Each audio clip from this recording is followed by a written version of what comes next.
Assalamualaikum warahmatullahi wabarakatuh. Pada kesempatan kali ini, kami dari kelompok 5 ingin mempresentasikan hasil diskusi kami yang berjudul System Development Life Cycle.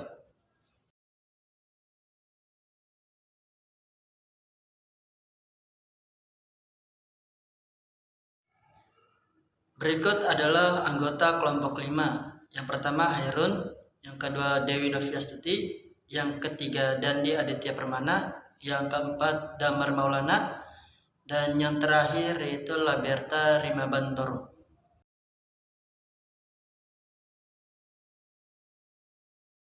Saya mau menjelaskan tentang sistem development life cycle.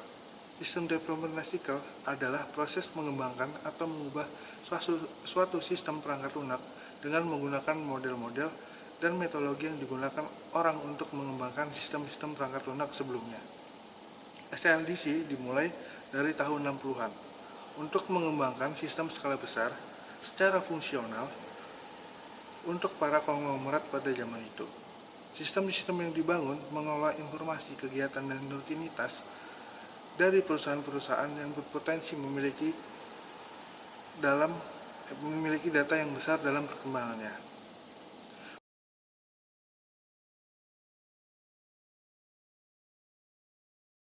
Pada awal perkembangan, perangkat lunak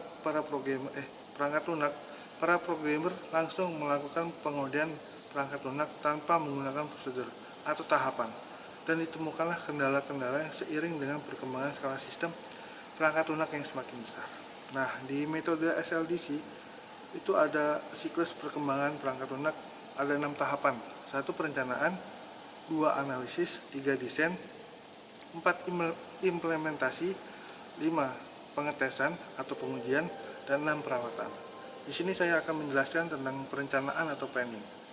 Jadi pada awalnya sebuah sistem tuh harus ada planningnya, biar nggak ditemukan kendala-kendala seiring dengan perkembangan skala sistem perangkat lunak semakin besar.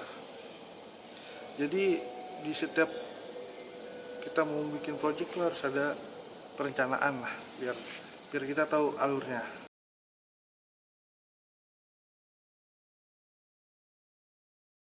Pada tahap ini, sistem akan dianalisis bagaimana akan dijalankan nantinya atau hasil outputnya. Hasil analisis berupa kekurangan, kelebihan, fungsi, hingga pembaharuan yang akan diterapkan oleh sistem.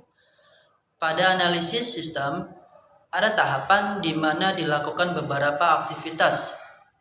Di antaranya yaitu melakukan studi literatur untuk menemukan suatu kasus yang bisa ditangani oleh sistem itu sendiri. Yang berikutnya yaitu brainstorming. Dalam hal ini, tim pengembang mengenai kasus akan mencari lebih dalam menggunakan metode mana yang paling tepat untuk menyelesaikan kasus tersebut. Apakah menggunakan model waterfall, atau menggunakan model prototype, atau menggunakan model-model yang lainnya. Yang berikutnya yaitu analisis kebutuhan, di mana analisis kebutuhan ini kita buat sedemikian rupa untuk menentukan batasan-batasan pada suatu sistem. Dalam tabel yang ada pada slide, yaitu yang harus dilakukan yaitu analisis. Yang berikutnya desain, yang berikutnya lagi implementasi, sampai sistem bisa dioperasikan.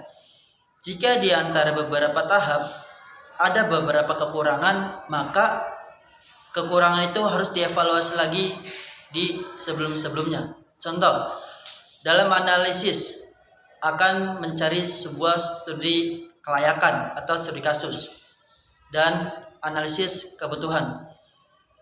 Jika pada nanti menuju ke tahap desain ada beberapa kekurangan, maka akan balik lagi di analisis. Kira-kira apa yang kurang? Oleh sebab itu, dalam pembuatan sebuah sistem benar-benar harus dirancang sedemikian rupa agar suatu sistem bisa dijalankan dengan baik.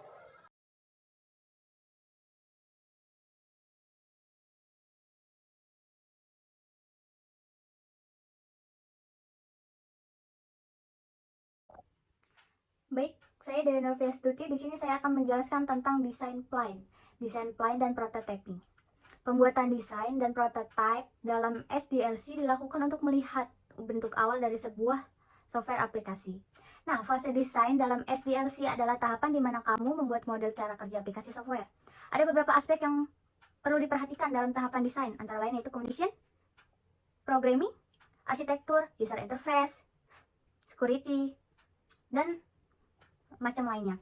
Nah, untuk komunikasi, itu mendefinisikan metode atau cara aplikasi berkomunikasi dengan aset lainnya seperti server, pusat, atau aplikasi lainnya. Nah, untuk programming, tidak hanya menentukan bahasa pemrograman, tapi juga termasuk metode pemecahan masalah dan tugas-tugas yang ada dalam aplikasi. Nah, untuk arsitektur sendiri, menentukan bahasa pemrograman, praktik dalam industri, desain keseluruhan, dan penggunaan template tertentu. Nah, untuk user interface, yaitu bagaimana cara pelanggan berinteraksi dengan software, atau bagaimana software tersebut dapat merespon input dalam yang ada di platform tersebut. Nah, mendefinisikan platform di mana itu adalah software yang akan dijalankan, misalkan versi Android, iOS, Linux, atau game konsol. Nah, untuk security sendiri itu adalah langkah-langkah untuk pengamanan aplikasi, misalkan membuat perlindungan kata sandi, enkripsi SSL, traffic, atau membuat penyimpanan kredensial pengguna yang aman. Nah, untuk membuat prototipe juga dapat menjadi bagian dari tahapan desain dalam SDLC. Prototype sendiri menjadi versi awal dari software dalam model pengembangan software yang berulang. Prototype akan mendemonstrasikan ide dasar bagaimana aplikasi dapat terlihat dan bekerja. Desain ini dapat ditunjukkan kepada pemangku kepentingan untuk mendapatkan umpan balik yang berguna dan meningkatkan aplikasi software tersebut. Nah, untuk orang yang biasanya mengerjakan desain untuk sistem adalah UI UX. UI UX itu ada 4 macam. Ada UI designer, ada UX, ada UX research, dan ada UI UX designer. Sekian untuk penjelasan tentang desain plan, kemudian akan dilanjutkan oleh rekan saya.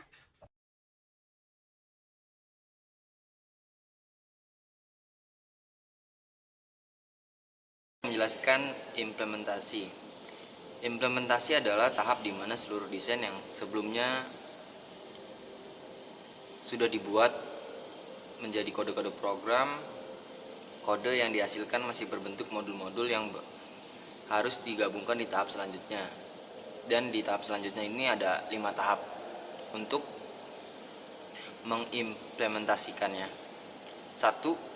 Perancangan implementasi terdiri dari tugas implementasi jadwal, implementasi perkiraan biaya, penanggung jawab. Yang kedua ada pengembangan dan uji coba software, terdiri dari menentukan pemakaian rencana, pengembangan menulis program, uji coba program, pendokumentasian program, meneliti, pemakai, dan instalasi sistem. Yang ketiga ada penyiapan lokasi, meliputi berbagai aktivitas penyiapan peralatan sampai dengan lokasi di mana sistem siap digunakan. Yang keempat ada memilih dan melatih pemakai, yaitu pemakai sistem perlu dilatih agar dapat menggunakan dengan benar. Yang kelima ada dokumentasi, dan dokumentasi ini terdiri dari ada 3 bagian, di mana dokumentasi itu ada pengembangan yang berisi penjelasan sistem, salinan, output, input, file, dan database, flowchart, program, dan hasil uji cobanya. Yang kedua ada dokumentasi operasi berisi penjadwalan operasi, hasil akses, file dan database, alat yang digunakan, keamanan, dan penyimpanan file. Yang ketiga ada dokumentasi pemakai berisi prosedur, manual, dan materi pelatihan.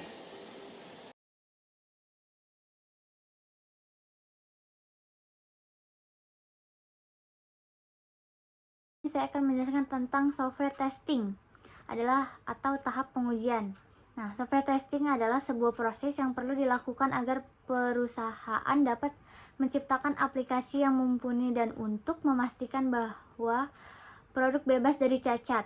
Nah, untuk testing sendiri terbagi menjadi 2, yaitu manual testing dan automatic testing. Nah, untuk manual testing adalah proses pengujian software yang dilakukan secara manual tanpa menggunakan alat atau tools. Nah, untuk automatic testing, pengujian menggunakan alat otomatis guna menemukan cacat yang tak terlihat. Nah, untuk manual testing yaitu untuk menganalisa requirement, membuat plan test, membuat test case, eksekusi dari test case, dan mencari kecacatan untuk memperbaiki kecacatan.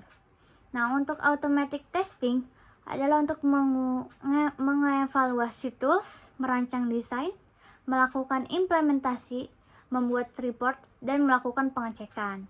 Nah, untuk kedua jenis testing ini yang banyak digunakan di perusahaan-perusahaan untuk pengecekan software testing. Nah, sekian untuk penjelasan tentang software testing dan akan dilanjutkan oleh rekan saya. Terima kasih.